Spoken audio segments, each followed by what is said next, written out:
enforcers of law who are tasked with maintaining public order, protecting individuals and property, and preventing and investigating crimes. That is what being a police officer means, or at least that's what they are trying to do. Instances have aroused where police officers have misused their authority, employed excessive force, and violated people's rights, particularly those from marginalized communities, leading to distrust and fear of law enforcement. Are they subjected to such power? What are the legal repercussions for them, however? And most of all, would they be treated differently when compared to the masses? Join us as we take a closer look at two of the most uncanny cases that could make question the judicial system as a whole. Our first case kicks off with the case of Harold Hill, which is just a perfect example of how our justice system can go wrong. This case definitely checks all the boxes, including a horrific rape and murder, as well as a mishandled conviction, you name it. So then what went about? Let's start with the so-called beacons of justice, Kenneth Bordeaux and John Halloran, the detectives who were assigned to the case and the beacons of law. They were the ones who managed to extract a confession from Peter Williams, who was later discovered to have been in custody when the crime was committed. How did they even produce a fabricated confession from someone who wasn't even present? Hill claims he was physically and mentally tortured until he confessed to crimes he didn't commit. Is this the kind of conduct we anticipate from our law enforcement personnel? The trial itself was held when Hill was 31 years old, despite the fact that he was only 16 at the time of the crime and was therefore tried as an adult. At this point, it's just not fair, and it's incomprehensible what Hill is going through. Given that neither of the defendants had a criminal history prior to the incident, this is an intriguing move by the prosecution. Hill and Young were given a life without parole sentence after the jury found them guilty of the murder. However, 13 long years later, DNA tests showed that neither of the defendants' cellular components found under Kathy Morgan's fingernails, nor the hair found at the crime scene matched either of them. Imagine the sheer suffering Hill endured for something he didn't do. It continues to amaze me how Hill managed to hang on to his life. The prosecutors disputed the findings despite this evidence, claiming that the hairs had nothing to do with the crime and that the cellular material might have come from sweat or drool that the recovery teams had left behind. Even in the face of such overwhelming evidence, it's shocking that the prosecutors were so resistant. Young was killed in a hit-and-run incident shortly after Harold and Young were finally let out of jail. This almost leads us to believe that this is almost a plot to clip both of them. Hill, on the other hand, accused the city of Chicago, the police, and the two detectives involved in the case of coercing a confession and violating his civil rights in a complaint he filed against them. The case was resolved for $1.25 million, of which Hill received $500,000 and the remainder was paid to the lawyers. It's surprising that the detectives were only asked to make a pitiful $7,500 payment for their roles in this whole fiasco. You think that's all? Wait until you hear this. It should be noted that Hill is currently serving a 27-year sentence after being found guilty once more of an unrelated charge of armed robbery. In spite of this, it is obvious that Harold Hill was let down by the legal system in the past. This case emphasizes the need for justice system reform to prevent erroneous convictions and make sure that those who abuse their power are held accountable. Starting with the investigation and continuing through the trial and conviction, the Harold Hill case is a tragedy of errors. Hill was wrongfully detained for 13 years, and because the system made him a criminal, he was never given the opportunity to adapt to life outside of prison. He was completely screwed over by the system, and the police only received $7,500 each. When police officers commit acts like the ones they did, they should be imprisoned for a minimum of the same amount of time as the victims they imprisoned. Up next, we have an oddball in the form of Sergeant Mario Cardona versus Daniel Garza. After being thrown and pinned to the ground, Daniel Garza was rendered helpless. Officer Mario Cardona, a longtime friend of Garza's, was on the verge of breaking his wrist. Confronting a criminal and keeping him confined is one thing, but putting a civilian without a reason is shocking. Garza recalled, I was trying to be a man and trying to hold in the pain, but man, that wrist lock hurts. He's just bending it and bending it. But why did Cardona go so far as to nearly break his wrist? His actions were apparently driven by rage toward Garza, whom he accuses of attempting to kidnap his stepdaughter. But are cops subjected to such an authority in the first place? It appears that the two men had a long history together because Garza had once dated Naomi Villanueva, the stepdaughter of Cardona. Villanueva left her parents' home to live with a friend because the relationship had reached its breaking point. However, Villanueva was allegedly taken from her friend's home in May 2015 by Garza without her consent and brought to her parents' residence in Whittier, where Cardona lived across the street. Garza was performing pilates in his garden when Cardona saw him and told him to go to the street. Cardona started his assault as soon as Garza sat down. Garza claimed that he was not the aggressor, and a neighbor who saw the incident attested to Garza's innocence. As soon as they arrived on the scene, the sheriff's deputies saw redness on Garza's face, bruises and abrasions on his knees, and redness on his wrist. After Garza complained about Cardona, the city of Los Angeles, Chief Beck, and Cardona were named as defendants in a federal lawsuit. Garza claimed that he had been the victim of a false arrest, an arbitrary search and seizure, overuse of force, an assault and battery, negligence, and intentional infliction of emotional distress. The trial also featured a video of the incident captured by one of Garza's neighbors. They had made up a story of what had happened to make him look like a hero, and me look like a criminal, Daniel Garza. The hearing was presided over by U.S. District Judge Stephen V. Wilson, who heard former Deputy City Attorney Michael Amarian speak in defense of the city. Cardona was found to have acted maliciously as an off-duty officer by the jury, and on June 26, 2017, he was ordered to pay Garza $210,000 in damages. In addition, the court added $664,000 in attorney's fees and $26,000 in post-trial costs. The city of L.A. refused to take responsibility for Cardona's actions and even refused to indemnify the officer, forcing him to pay for the charges out of his pocket.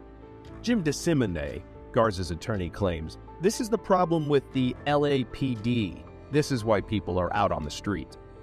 The incident serves as an example of how police can abuse people and get away with it. In this instance, however, Garza was able to confront the authorities who had infringed upon his rights and prevail in his lawsuit against Cardona.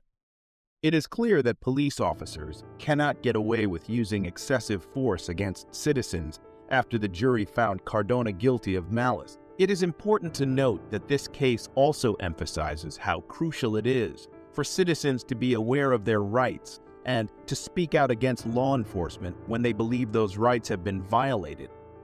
Garza's decision to accuse Cardona of using excessive force and file a complaint against him demonstrates that people can take legal action to stop police brutality. What do you think of these cases? Which do you think is most unfair? Sound off in the comments below and make sure to let us know if we missed out on anything. While you are at it, make sure to hit that subscribe and leave a like to never miss an update from us. Thanks for watching. In a recent encounter involving the Cleveland Heights Police Department, a female officer was observed recklessly pulling in front of another vehicle while conducting a traffic stop. The driver of the other vehicle, who narrowly avoided an accident, began recording the incident on his mobile phone. 1 second!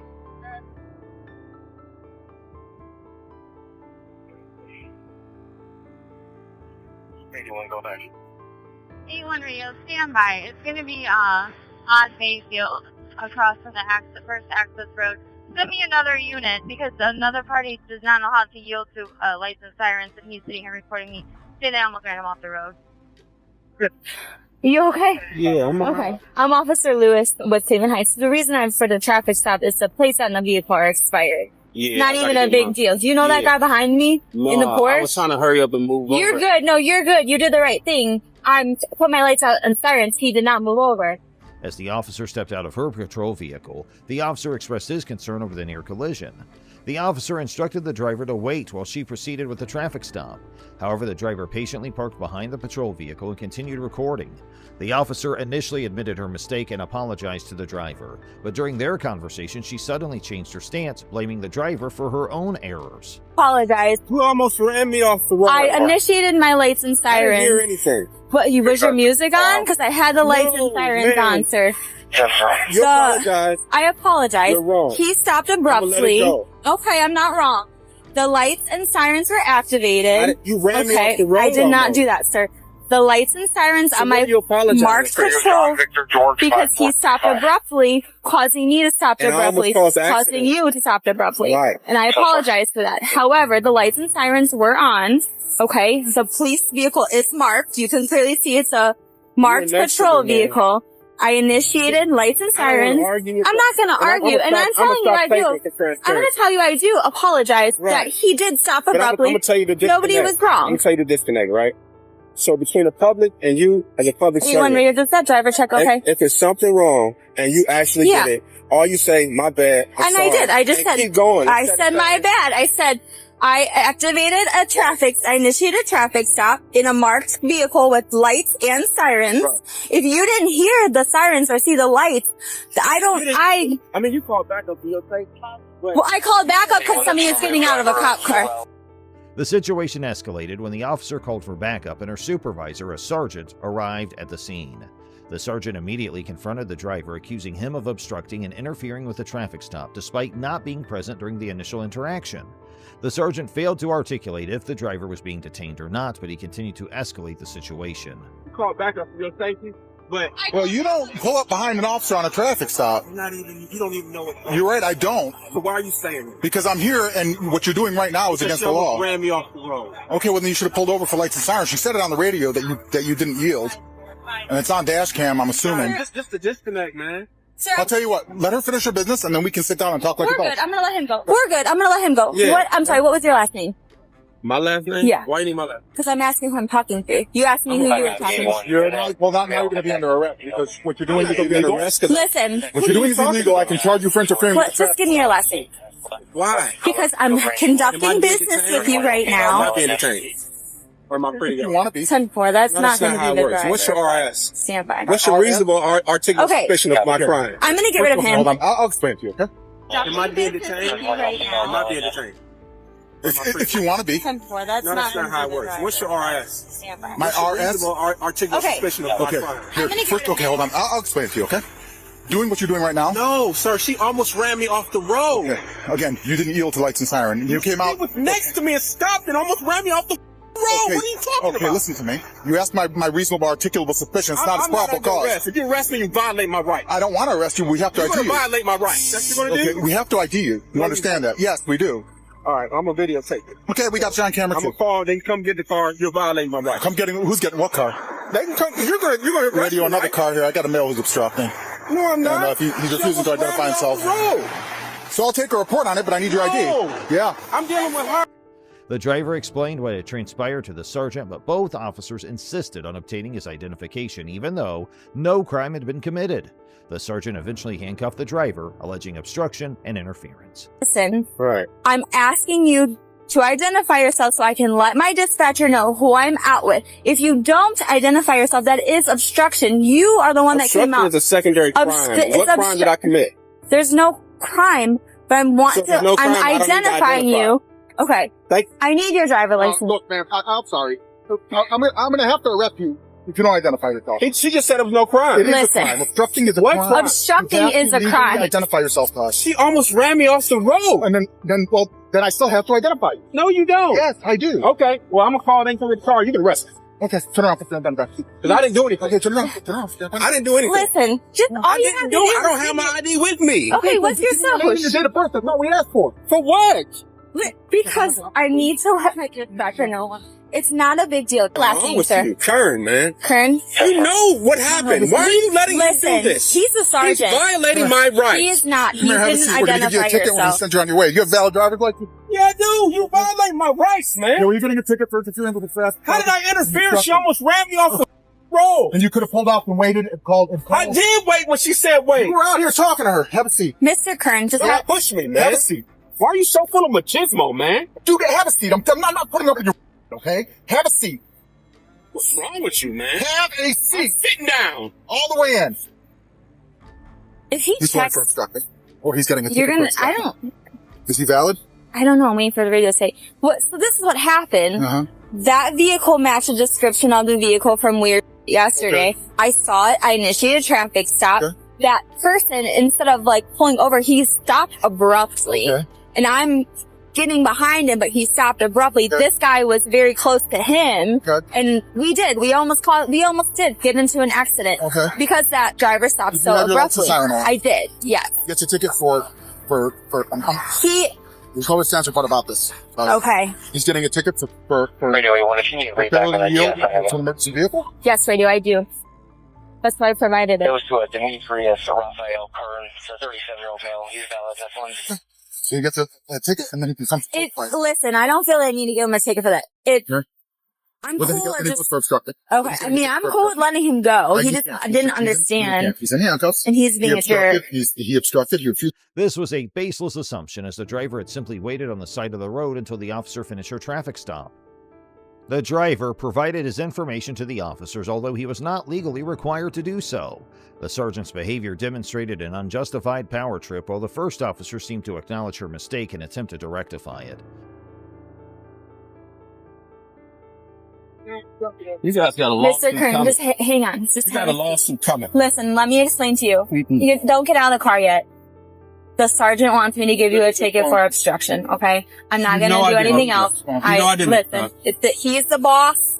He is the boss. I don't have to refuse if I didn't commit a crime. This isn't a stop and ID state. At this point, it is a traffic stop because you're You out on a almost ran me traffic off stop. the road. Mr. You Kern, know we it. just had that conversation. I did not almost run you off the road. That's why I have cameras in it. So Okay. you guys are going to pay for this. Okay, That's fine. The court. Mr. Kern, I apologize. I really do. And this is on body cam, alright? This is, the sergeant's telling me to do this, so listen, I'm just doing what I'm told to do, alright? Afterwards, the driver was released from handcuffs, but the sergeant insisted on pursuing charges. The first officer apologized to the driver, stating she was just following orders. The driver expressed his intention to take legal action against both officers and the police department, citing violation of his rights. Here's your property. Hold on, let me get this in. Sure. Hey, just put your one. Man. Some janky rusty ass stuff. Right.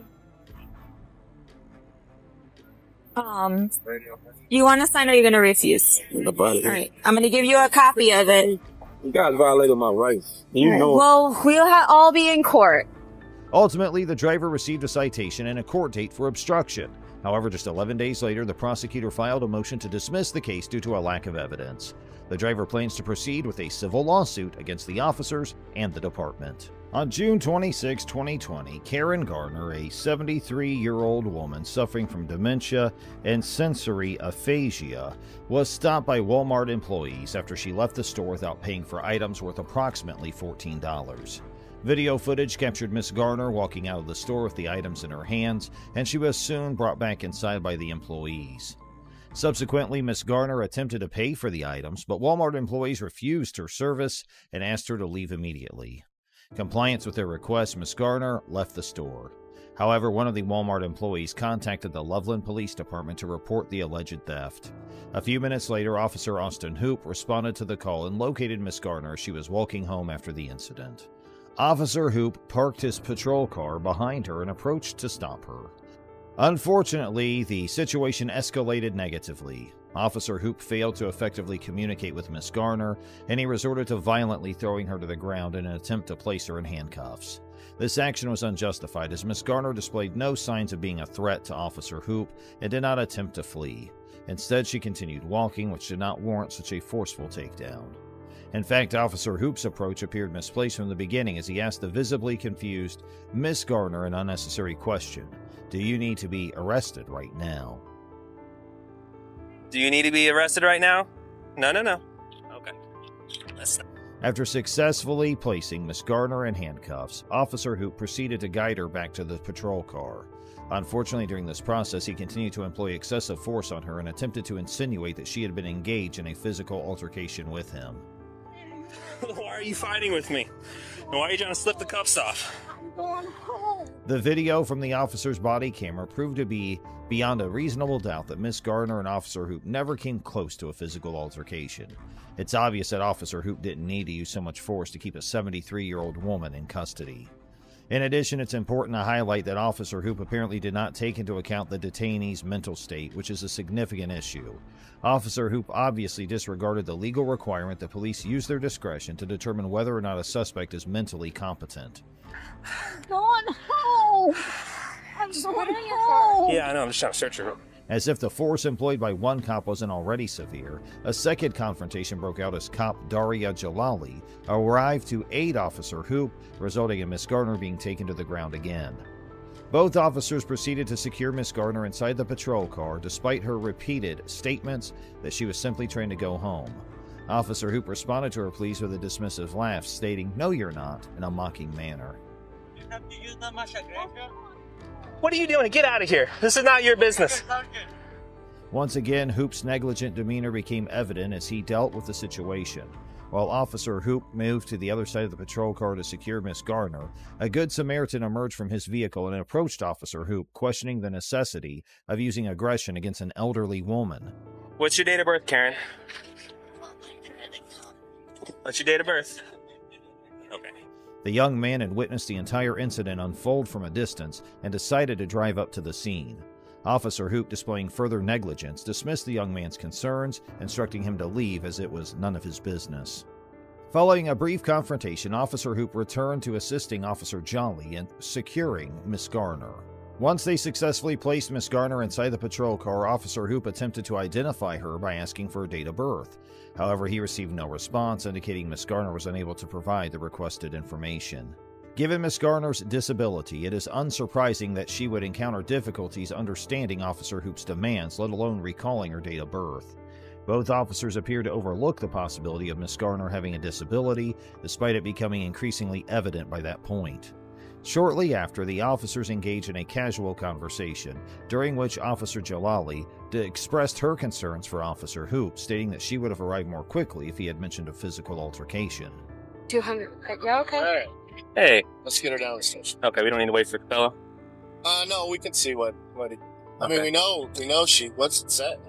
She stole some stuff, and they caught her before she left and got it back, and then she ran out. So we have And then you contacted her for that. And then she resisted and Obstructed and obstructed. resisted. So we're good either way. we're good either way. Cool. She's going. All right. Get a path. If they decide not to prosecute, I don't care. Cool. Okay, we'll head down there. Officer Hoop responded to Officer Jalali's concerns by making remarks about Miss Gardner, commenting that she was like 20 pounds, and implying that the situation would have been different if it had involved a larger individual. This statement indicates that Officer Hoop was well aware of Miss Gardner's fragile state as an elderly woman, yet he still exhibited excessive aggression toward her. The situation becomes even more questionable when both officers display uncertainty about the potential charges against Miss Gardner. Officer Jalali appears to have no understanding of what Miss Gardner could have done wrong initially. Sergeant Phil Metzler, the fourth responding officer, informs Officer Hoop that Miss Gardner would be charged with resisting arrest and obstruction, regardless of whether or not Walmart decided to press charges. Immediately following the incident, Officer Hoop, Officer Jalali, and Community Service Officer Tyler Blackett were captured by a police station surveillance camera, engaging in laughter and joking while watching the footage of the arrest from Officer Hoop's body camera. On May 19, 2021, the Colorado 8th Judicial District Critical Response Team completed an investigation into the incident, leading to the filing of criminal charges against Officer Hoop and Officer Jalali. Officer Hoop faced 3 charges, including assault. However, on March 2, 2022, Officer Hoop pleaded guilty to a single charge of second-degree assault, classified as a Class 4 felony. Consequently, he received a 5-year prison sentence. Meanwhile, Officer Jalali pleaded guilty to 1 count of failure to intervene in Larimer County District Court in June of the same year. As a result, she was sentenced to 45 days in jail and placed under 36 months of probation. However, despite the clarification provided by Mr. Hodges when he displayed his cane from his back pocket to Deputy Goad, she continued to pursue him.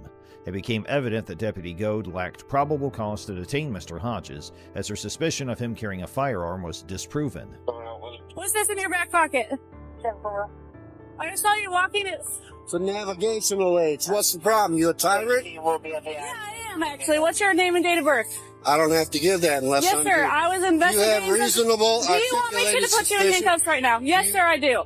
What is your suspicion? It looks like you're carrying a gun in your back pocket. I'm stopping to make sure you're carrying it properly. You Well, don't have have you to. ensured that it's not a firearm? No, you keep turning so I can't see it. You don't have to be a dick to me. Well, you're being one to me. No, sir, I'm Have a doing my good day. job. Am I detained? Yeah, you are. Nevertheless, Deputy Goad proceeded to inform Mr. Hodges that he was being detained and demanded his identification, asking for his name and date of birth. Mr. Hodges questioned the necessity of providing his personal information, stating that he had not committed any crime. In response, he requested the presence of Deputy Goad's supervisor, who coincidentally arrived at that moment. What you thought for? For a walking stick. So- And it could look like a weapon. She asked you to really present it, okay? Now she's asking me for ID. Okay. I don't need the ID unless there's reasonable articulated suspicion that I have committed a crime and committing a crime or about to do a crime.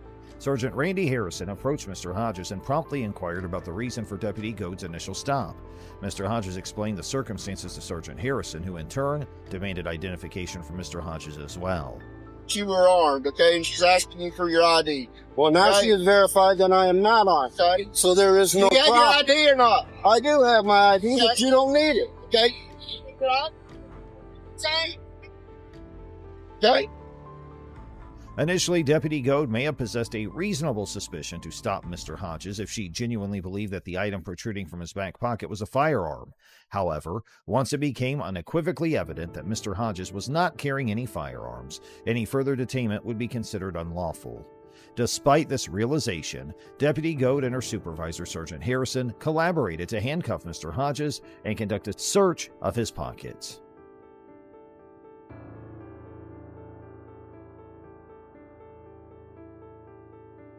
Mr. Hodges requested the names and badge numbers of both officers, but neither of them responded to his demand. Wallet there.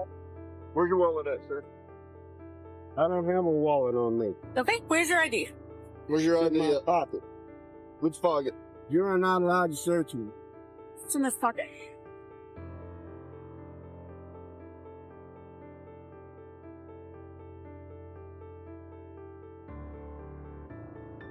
There you go. Thank you. It is important to note that throughout the ordeal, the officers did not show any concern regarding the cane that initiated the encounter. The cane remained in Mr. Hodges' back pocket during the entire confrontation, and neither of the two officers displayed any interest in it, even when Mr. Hodges pulled it out in front of them. This further emphasizes that the cane was never the underlying issue. The officers had other, seemingly trivial reasons to detain Mr. Hodges. After engaging in back-and-forth communication over the police radio, Deputy Goad approached Mr. Hodges once again, attempting to assert unnecessary authority and further escalate the situation. She questioned him, asking if it was challenging for him to comply. Are you legally blind? Yes, I am. Okay. I had to walk up here in the dark for jury duty, which was canceled. But you're using your stick. You don't have to use a stick all the time? Not all the time. Mr. Hodges was arrested and charged with resisting without violence, as indicated by jail records that show his booking at 8:25 a.m. that morning. He was released 26 hours later. 2 days following his release, Mr. Hodges submitted a records request for the body camera footage on November 7, 2022. The viral video that circulated clearly demonstrated that Mr. Hodges had not engaged in any actions warranting arrest. An arrest report authored by Deputy Goad, she stated that James had violated Florida Statute 843.02 by obstructing an ongoing investigation. According to her report, Mr. Hodges repeatedly refused to allow identification of the object in his pocket and declined to provide his ID. However, the body camera footage contradicted her account, showing that Mr. Hodges promptly and willingly presented the object from his pocket to both officers. Miss Odom's claims that Mr. Clark had assaulted her, resulted in a bloody altercation, turned out to be unfounded. When the officers arrived at the scene, there was no evidence of blood or visible injuries. Moreover, had the officers requested a background check on Miss Odom, they would have discovered her extensive history of encounters with the law. This included a 2016 conviction for fraud in the first degree, multiple felony charges of aggravated domestic assault, and even an attempted murder charge, which she apparently remained influenced by. The actions taken by officers Hanning and Summers demonstrated a clear neglect of the usual protocols during the encounter. He banged on the door, or through the wall, bam, bam, bam, and I'm sleeping. Shut the f*** up! They seemed to accept Miss Odom's account without questioning her, despite the evident fact that she was intoxicated and lacked clarity. After speaking with Miss Odom and Mr. Braden, the officers proceeded to approach Mr. Clark, who resided next door. Following a few knocks on Mr. Clark's door, he opened it while holding a collectible sawfish snout sword, which had been a gift from his late brother-in-law. Mr. Clark had retrieved the sword with the sole intention of self-defense, expecting a confrontation with Miss Odom rather than the arrival of police attempting to resolve the matter. Given the circumstances, Mr. Clark was entirely justified in opening the door with a weapon in hand, as the officers had not identified themselves as law enforcement, a requirement mandated by law prior to such encounters.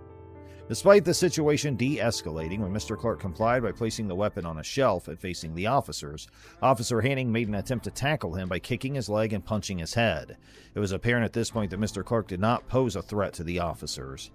Officer Hanning had sufficient time and opportunity to detain Mr. Clark after he had put away the sword. However, instead of doing so, Officer Hanning retreated and proceeded to draw his firearm. Mr. Clark, remaining motionless with his hands clearly visible, demonstrated that he held nothing that could potentially harm anyone. What do you want? What the fuck? It was at this moment that Officer Hanning, without providing any warning, aimed his taser at Mr. Clark's stomach and discharged it. It's important to note the conflicting demands issued by the two officers. Officer Hanning instructed Mr. Clark to walk into the hallway, while Officer Summers simultaneously told him to get on the ground. As Mr. Clark fell backward, his head made contact with a chair, rendering him unconscious. The situation worsened when both officers attempted to move Mr. Clark's body outside, resulting in his head striking the corner of a shelf, which caused a laceration on his head. Furthermore, Officer Hanning employed unnecessary force by placing his knee on Mr. Clark's neck while restraining him with handcuffs. Reports indicated that his knee restraint led to an injury to Mr. Clark's carotid artery, necessitating surgical intervention for treatment. It is notable that this particular knee restraint has been associated with several fatalities in the past. As Officer Summers attended to Mr. Clark in an attempt to revive him, Officer Hanning had a different agenda. Get out here right now! Get out here! Get on the ground! No. They hit that wall so hard, I thought they were going to come through the wall. He re-entered Mr. Clark's apartment and took hold of the sword that had been placed on top of the shelf. The reasoning behind Officer Hanning's actions may have been unclear at first, but it became evident with his subsequent actions.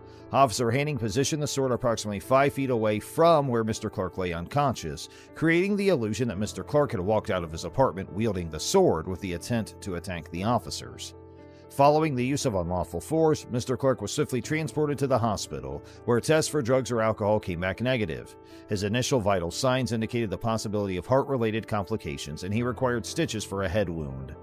Within 24 hours of the incident, Mr. Clark developed a blood clot in his injured carotid artery and began vomiting blood. Additionally, 12 hours later, he suffered a stroke. Approximately 48 hours after being discharged, Mr. Clark found himself readmitted to the hospital due to complications arising from the initial surgery. Consequently, Mr. Clark pursued legal action and reached a settlement agreement with the Idaho Springs Police Department, amounting to a remarkable sum of $7 million. This record-breaking payout exceeds the settlement awarded to Karen Gardner in September 2021.